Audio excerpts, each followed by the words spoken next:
Warning, this podcast contains spoilers.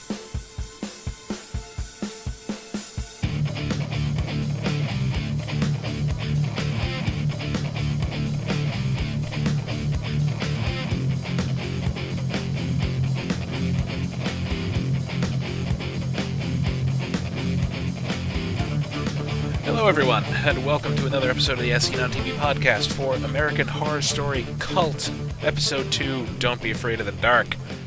I'm your host Mike, and joining me is Jake, somewhere behind that mask. Somewhere behind that mask also. This is my face. What are you talking about? Hi. Hi. So what'd you think about this episode? Oh, this episode. Getting straight to the point. So the clowns from last episode. I mentioned how they're supposed to be intimidating, but my sick mind just went to how they fuck up being sexy, and to me that's hilarious. So I ended up laughing at them. Well, now this episode I just laugh at them. Okay. Because they're kind of incompetent. They somewhat are, yeah. Now, we still don't know if these are actual flesh and blood clowns, or there's some kind of spirit. I'm going to say they are. Okay, I'm going to say that there's a supernatural element, but they're actually there. I don't think this is all in Allie's head. Well, yeah. I don't think it's all in Allie's head, even though it very much appears to be to everybody else around her. And that's the point. I mean, I think so. I think what whoever is behind all this, the clowns, they're trying to drive Allie and her wife apart. For whatever reason, but I don't know why, but yeah, I have no idea either. But I mean, that's good as assessment as any, because I mean, yeah, Ivy, Allie's wife there, to her credit, like, there's a clown in the bed! And she runs upstairs with a chef's knife, like, ready to stab a fucking clown. And there's nobody. There's nobody there. Nobody at all. And, I mean, hey, let me tell you, nothing gets me in the mood like a really creepy clown in my bed. Oh, yay. Yeah. But at that point, while they're doing that really, fun thing that should not be initiated by clowns, poor little Ozzy is dreaming about Twisty and what... I went to the same review site just to get a recap again, and they call him Triple Dong Face Clown. Pinocchio. Oh, that was your name for it. Pinocchio. I was killing myself trying to remember that. But, yeah, so Twisty... They can give him a name, but that's my name for him. That's the name I'm sticking with. No, that's the name we're going to stick with. So Twisty and Pinocchio are, chilling out with Ozzy, trying to talk to him. And right before the title screen, it's kind of revealed that Ozzy's just dreaming. Yeah. Which... well, the damn comic books don't help. But you know what? I don't blame him. I was reading horror comics at that age, and and now we are in... There was a time back in the 50s and 60s where they thought that comic books, all horror comics and the sci-fi comics, were poisoning the minds of little children, so they burned all the books. Well, they might have been onto something. In this case, they would have been onto something. So he's dreaming, but Allie's not. Or so we think. No, because he might be dreaming about these things, but it doesn't mean that other times that they are there, because he did see them last episode in the neighbor's house. Oh, very true. He did. Speaking of the neighbors, let's talk about the neighbors. Let's talk about the neighbors, because got some new neighbors. We go from city councilman and his wife, who get brutally murdered by demon clowns. We'll go with, and now we have Harrison. And I forgot his wife's name, but we have the skin cancer survivor who really hates the sun, but hey, you went through skin cancer and you lived. I don't blame you. Fuck the sun.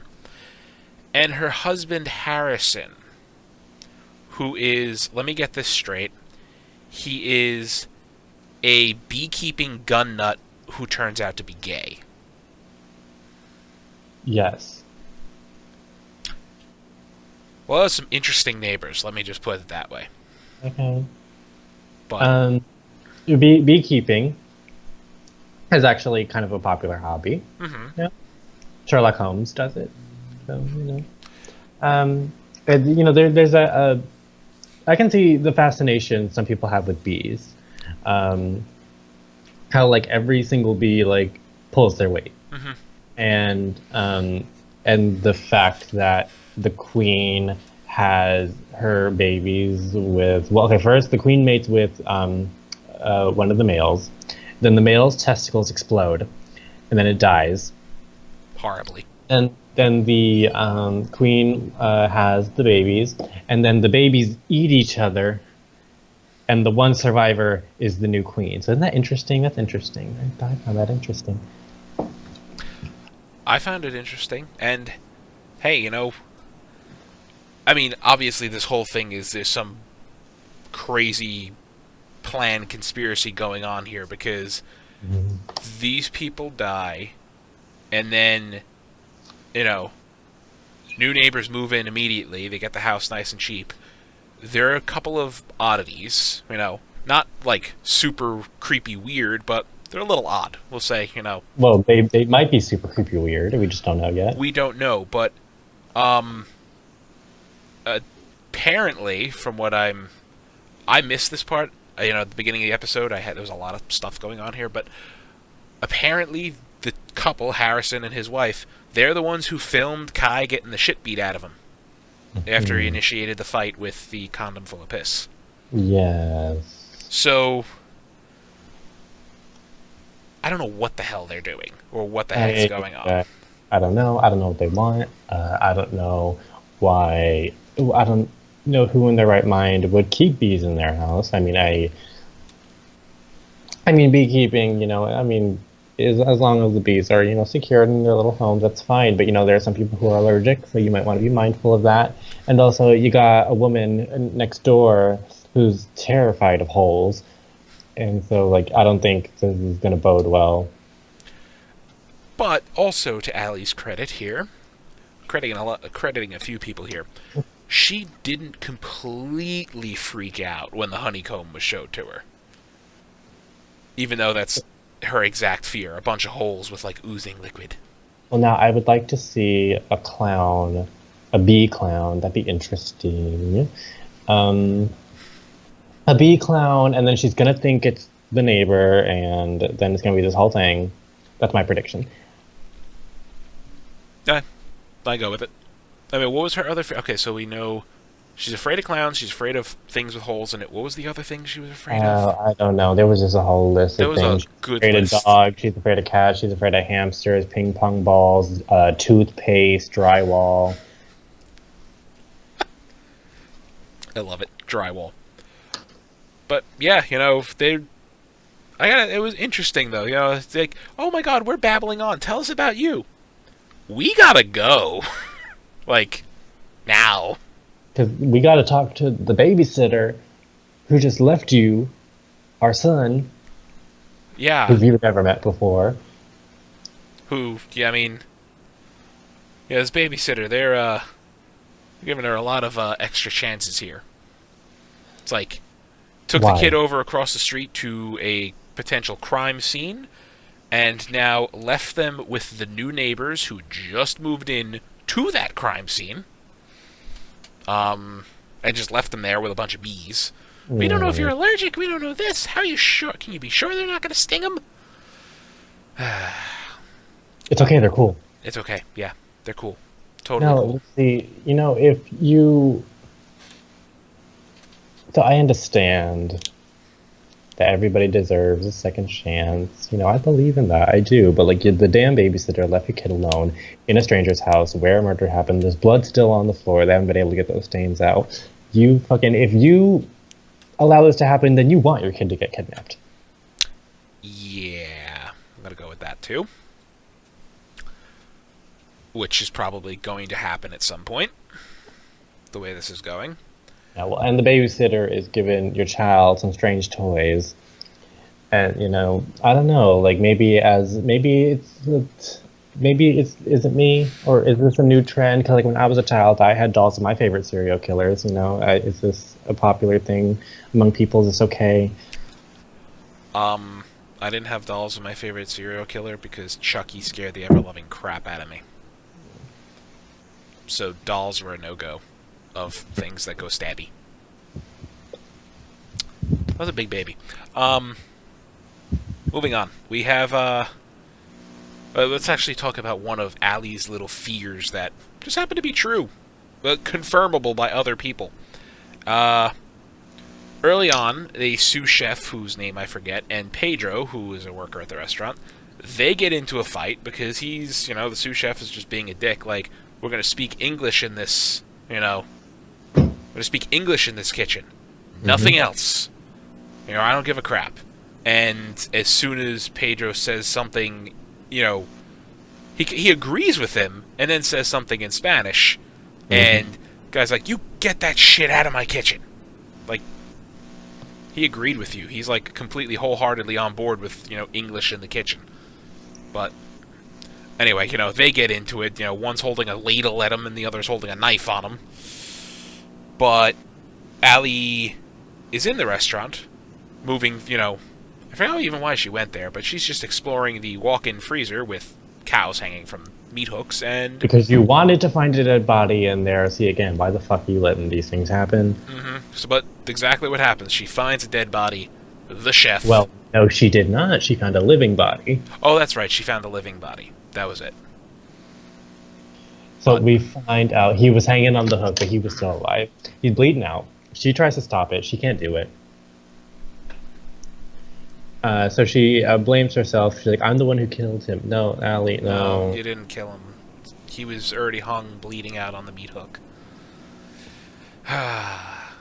But, hey, this one, But other people see it. I don't care about this guy. We didn't have, prior knowledge. We didn't meet him. So, like, I can take him or leave him at this point. And you know what? Fuck you, dude. I mean, so I know having everyone speak one language in the kitchen, I understand why you would want people to do that. So, like, communication is a big thing in the workplace. So, if you don't want, your workers saying shit behind your back in another language, yeah, I understand why you would want that. But you do need to understand that, and I'm not saying this particular case, but there are language barriers, And if somebody wants to say something in Spanish, that doesn't necessarily mean they're saying something about you. Right. And like if it's their native language, they're naturally going to speak that language. Especially with other native speakers of that language, because it's easier. It's their first language. I have a couple of Russian coworkers, and by walking around paranoid that they're talking about me behind their, my back? No. Yeah, like my racist grandma, who and like I don't know, I'm gonna make a racist comment right here, and like all guys, this is like comedic great cats people. So like if you're a little Mexican boy, you know that your grandmother is racist, and every time they go to the beauty salon and they just assume that the Asian workers there are talking shit about them because they talk to each other across the room. It's not always the case, you guys. They might be commenting on a show that they saw last night. They could be talking about the latest episode of Game of Thrones, just exactly. like everybody else. We're not so different. There you go. Well, after all this happening, Allie starts locking down the house.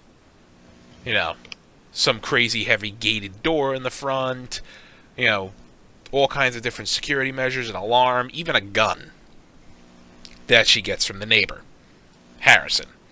Yeah, who's like a doomsday prepper with a big room full of guns. Well, you know what? If you're living in this universe, I don't blame you for preparing. Me neither.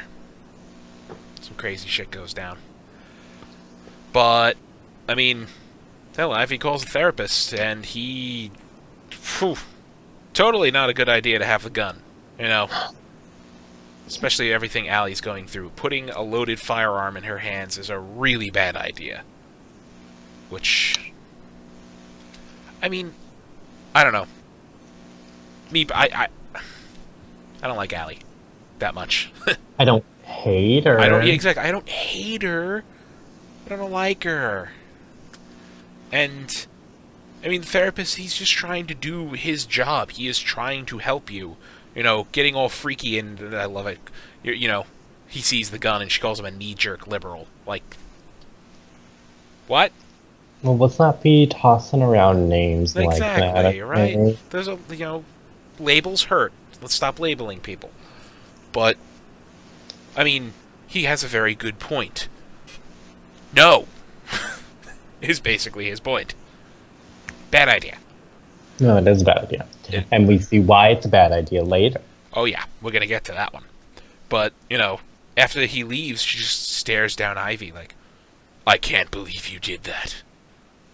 It's like, I can't believe that you saw your wife was in a vulnerable place and going through some stuff, so I'm gonna call her therapist and have him do a home visit to try to help her. Can't believe you did that. I can't believe you cared about me. Yeah, how dare you? How dare you be a loving wife? It's like, well, I was just worried about you. You should be. Yeah, I don't know. Okay, well, it always takes me a while to get used to the new characters, especially after, because we have to change characters every single season. It takes some getting used to, and I always have to warm up to a character, but it's usually by episode, maybe episode 4, where I start pinpointing who I like and who I don't like. Right now, I have already made some decisions. I do like Ivy. I don't like Allie that much. Not to say that she's a terrible character. I would it's just the way that it's just the type of character that she is that I don't like. Not that the writing's bad. Not that Sarah Paulson is bad. By all means, no. Sarah Paulson is not bad. I just don't like the type of character that she's playing. And usually I love the characters that Sarah Paulson plays, but just this particular one, she's great at it. It's just not for me. I'm with you on that one. And I've noticed something, and not that this is a bad thing, I just noticed it in this episode, that really the only staples of this show, cast regulars that we've gotten, are Sarah Paulson and Evan Peters, and that's it. So far, yeah, you're right. Lily's not here. Let's see. We had. Oh, wait a minute. Who's the dude? The therapist is a show regular. Well, now he is. He started in a hotel. So yeah, we have him. But we don't have Angela Bassett, who I love. Kathy Bates isn't here. I mean, we can add a big yet to that. This is only episode 2. I haven't seen them on the cast list, so I don't know. They're not in the opening credits, which had me worried. But we'll see. But Lily Rabe has been in every single. Lily Rabe and Sarah Paulson and Peters, they're the ones who have showed up in every single season. So I expect to see Lily in just maybe one episode, because she has, at the very least, is in at least one episode every season. Hopefully at some point. But let's talk about Evan Peters and his fun character Kai. Oh, yes. Running for city council after the previous city councilman was brutally murdered in his own home. After he was viciously attacked by a group of illegal immigrants. Cleverly editing out the piss balloon that he threw at them. But, well, of course. Who would want to watch, the piss balloon anyway? But no, it's out of context. The fake news and the whatever else. But he's running for city council, and he's going around town, door to door. Shows up at Allie's door. And, he was being nice. Or her gate, rather. Oh, yeah, exactly. Her iron fortress gate. He was being nice, too. Initially, hey, I'm running for city council. And she's like, you're the guy who threw a latte at me and my wife. It's like, oh, Butterfingers. No, you did it on purpose. And he just gets really weird. Well, he's a weird character. He is a weird character. It's a real heavy door you got there. I mean, no, stop talking. It's creepy. Don't do that. Can I come in, Can I come in? You offer me a glass of water. You know, can I use your bathroom? Can I use your No. phone? My car broke down. I'm injured. Like, he goes through all these different reasons someone would be knocking on your door. Well, who the fuck knocks on somebody's door to go to the bathroom? You fucking go in the bush. There's that. But, you know, So if you fall for that one, that's on you. very true. But, I mean, he's the most interesting part of the show right now for me because I want to know what his deal is. Yeah, Like, and what the fuck drove you to blend Cheetos in the damn blender and hit liquefy and smear it all over your face? I think that was just pure insanity. Maybe something drug related. I don't know. But I am waiting for the Briarcliff tie-in that I hope we get. I'm waiting for any kind of tie-in. I'm waiting. Well, we do have one. Mm-hmm. Yes. But I'm just wondering if... So we have Twisty. I'm still wondering if he's going to be in corporeal form, or spiritual form, rather, because he did. How he ties into all this. I'm still trying to, like, fit the pieces together.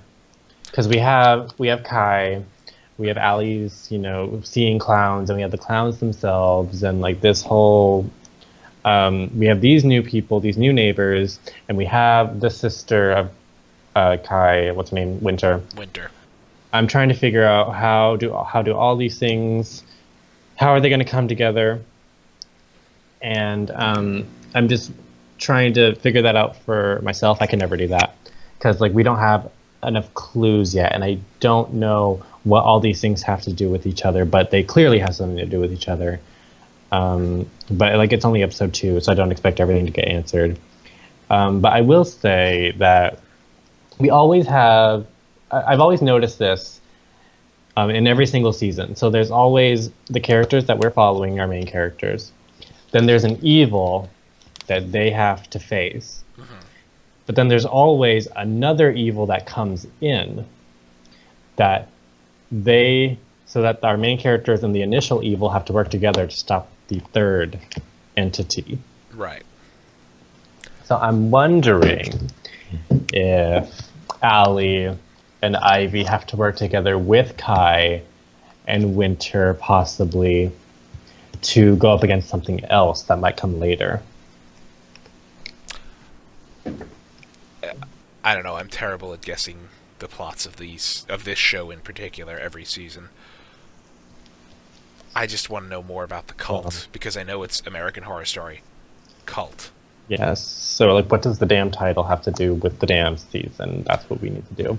Because, you know, immediately the other titles of the other seasons are pretty, you know, self-explanatory. This one, cult. But it's about the election. Right. And, I mean, there's a clown tie-in. And clearly, I mean, I'm going to make the prediction that Winter, Kai, Harrison, and his wife are all cultists. Yes, possibly. And what does this cult want? Are they the ones? Are they the clowns? Are they summoning the clowns?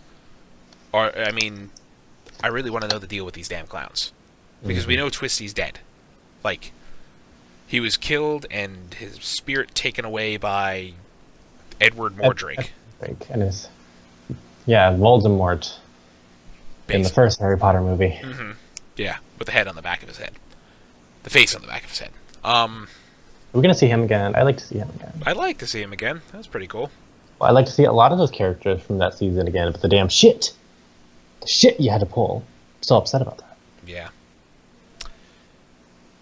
Yep. I agree. They really have issues with endings sometimes. Yeah, this is the one. I love this show. I fucking, you know, American Horror Story. Let me be real with you. I love you. I love you, American Horror Story. I do. We got some problems with your damn endings. The only ending that I was satisfied, maybe not even satisfied with, but like an ending that I settled on was Asylum. Partly because that's my favorite season, but there's a lot of things that American Horror Story does that make me very upset. Like certain plot threads that are dropped, and you know, characters that are maybe killed off too quickly, even though they're on the goddamn advertising for the entire season. But your endings, you gotta work on them You really do. because they're either you either wrap up everything in a very not satisfying way, or you end it on an ambiguous note, but on an ambiguous note that does not make me think. It just makes me go to a forum and want to rant about it. Right. And, I mean, that was my problem. I don't know, that was my problem with Coven's ending. They, like, kind of wrap everything up into, like, you know, everything's closed up, wrapped nice and tight package in one episode. And it's like, hey, it's kind of a happy ending. Like, There's usually a happy ending, but I just don't feel fulfilled. yeah, it left me wanting a bit more. But for the rest of this episode, so Allie, stays home. Ivy goes into work, mentions that she had to take a second mortgage out on her house to restock the freezer after, there was a body in it and a murder Yeah. happened. Well, maybe you could have sold the body and sell it to some damn crazy ass people who I think would enjoy some white meat. I don't know if she'd get away with that. We could have had a whole new. That would have been interesting, actually. Having. Well, these characters wouldn't do such a thing, but it'd be interesting if they did. We just had this whole turnaround. Like, that would fucking catch me off guard. It wouldn't make fucking sense. Welcome to the, restaurant today special man meat. Yeah. Thinking of 99 ways to serve you. I love that. Well, anyway, Allie stays at home with Ozzy and Winter.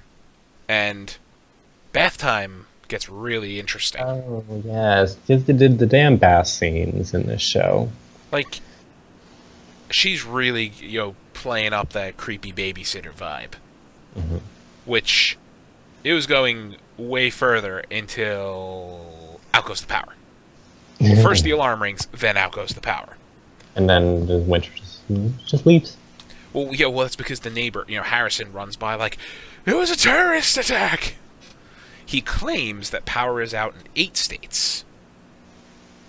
Is that a terrorist attack? I don't know. I mean, he gives his logic and reasoning, like, there's all these redundancies and backup systems to prevent this from happening. If this had to happen, it was a coordinated attack. It could be, it could be Russians, it could be North Korea, all this stuff, and panics everybody, and then Winter's like, I'm out. Like, I got all this shit, and Allie's pleading with her, no, don't go, you can replace all that stuff. If it is terrorist, where are you going to go? Yeah, exactly. Home. But, Allie's freaked out, and at this point, what more perfect thing to happen than invasion of the clowns? Yay. Yay. And all of the Allie you don't need a gun fears come rushing to the forefront in the most predictable thing ever. I mean, she gets Ozzy, they're going to escape the house, she tells him, I need you to run. We're going to open that door, and we're going to run. And you're not going to stop running. And as soon as she opens the door... do? Yeah. And she opens that door, and just before this, when the power's out, Ivy gives Pedro a whole bunch of things and tells her, just bring this over to Allie.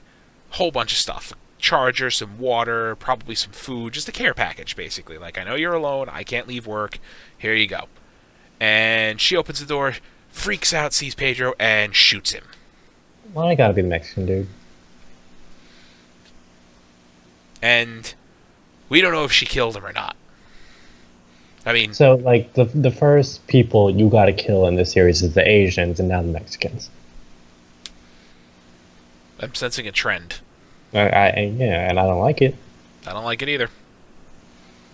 I mean, I watched the scene twice because, like, something had distracted me or whatever, but I rewound it and I watched the whole thing, like, her running, getting the gun, getting Ozzy, getting out and everything, and she shoots him. It looks like in the shoulder.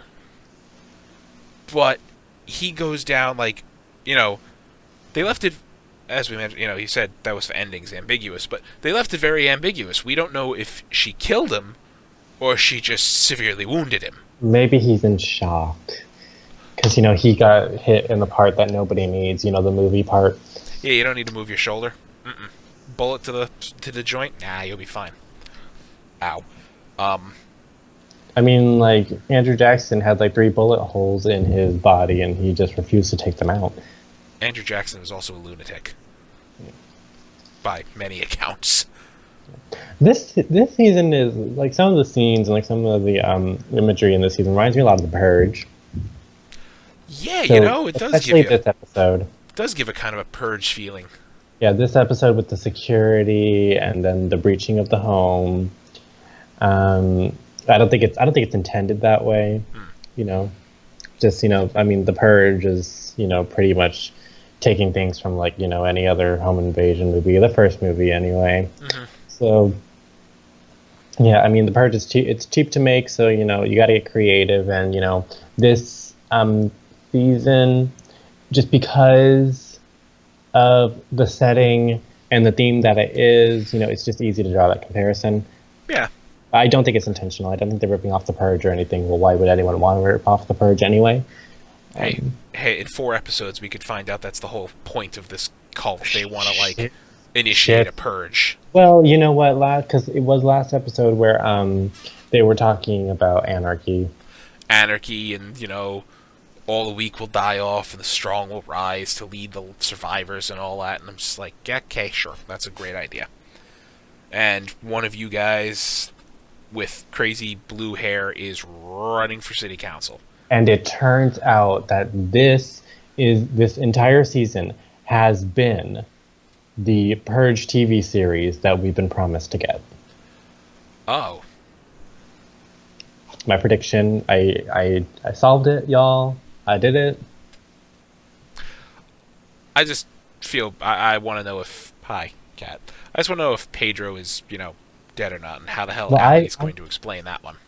I don't know. They're probably going to say it was self-defense because, like, they're going to blame Pedro for doing something that he didn't do. I don't know. Well, it's an easy out. I already know. I have an idea. And they're going to. She's going to, the cops are going to come. She's going to say, the power went out. My neighbor ran over and said the power was out in 8 states. It was a terrorist attack. And then clowns invaded my house. And I was running and I saw him outside and I thought he was here to attack. So I shot him. And then, because he looks like a terrorist. Harrison, the neighbor, is going to be like, I said no such thing. I was tending to my bees. And then, Winter's going to probably come up with some bullshit. Well, Winter is going to show up later. Yeah, she's going to show up later and come up with some bullshit. And, like, they're going She's going to be like, I was at home, which is technically not a lie, because she was at home. Right.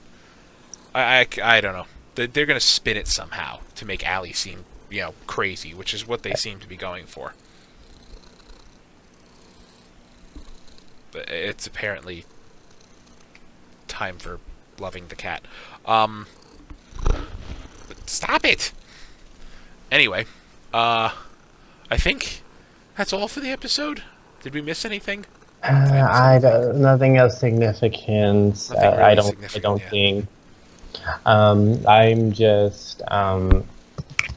just waiting for when the turn for the season comes in, because like they always lead up to like the halfway point of the episode, and then there's always a shift. And I'm gonna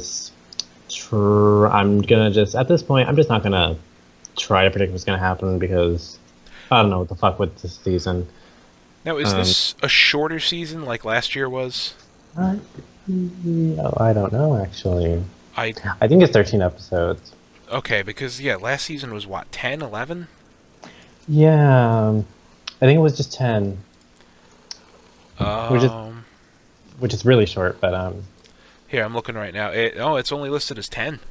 Oh, okay. Well, that gives us the opportunities for more. Okay, so another problem that I do have with American Horror Story, there are some episodes, particularly the Halloween episodes, that are not needed.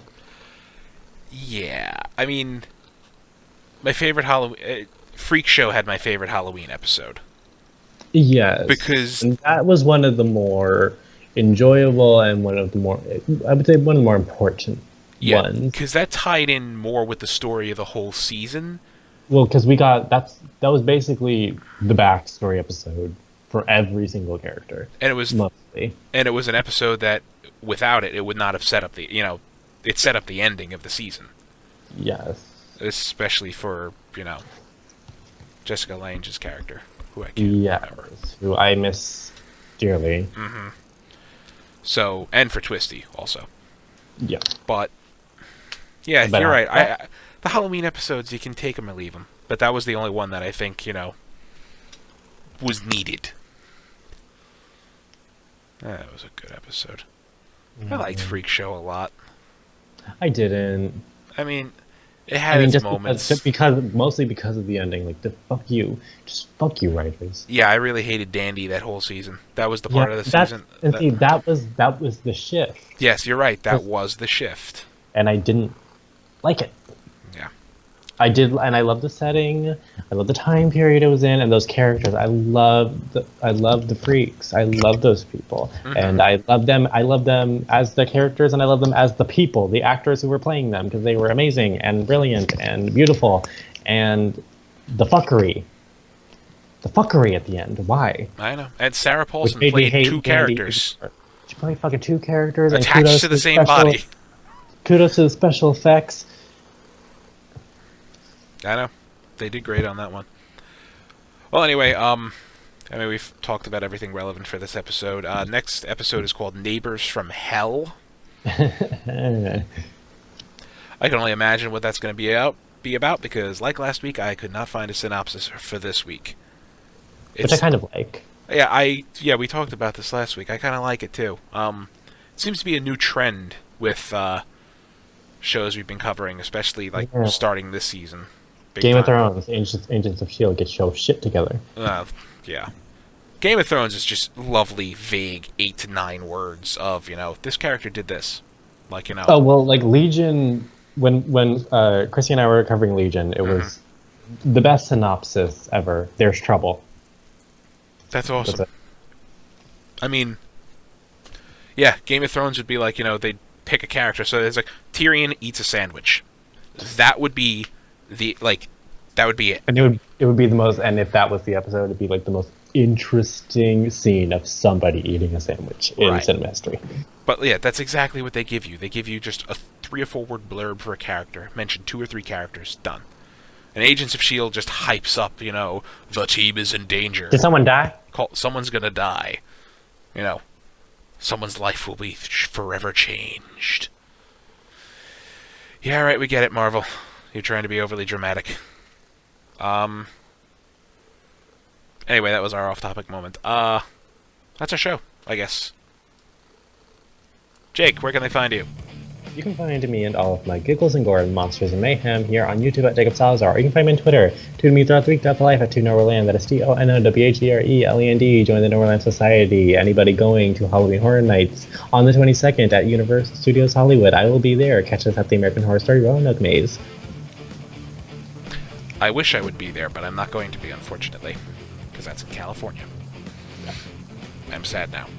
You can find me and my increasingly annoying cat on Twitter at Thilladrin. You can find all of us on Facebook, Twitter, Gmail, Google+, MySpace, and YouTube at ASOTV Podcast.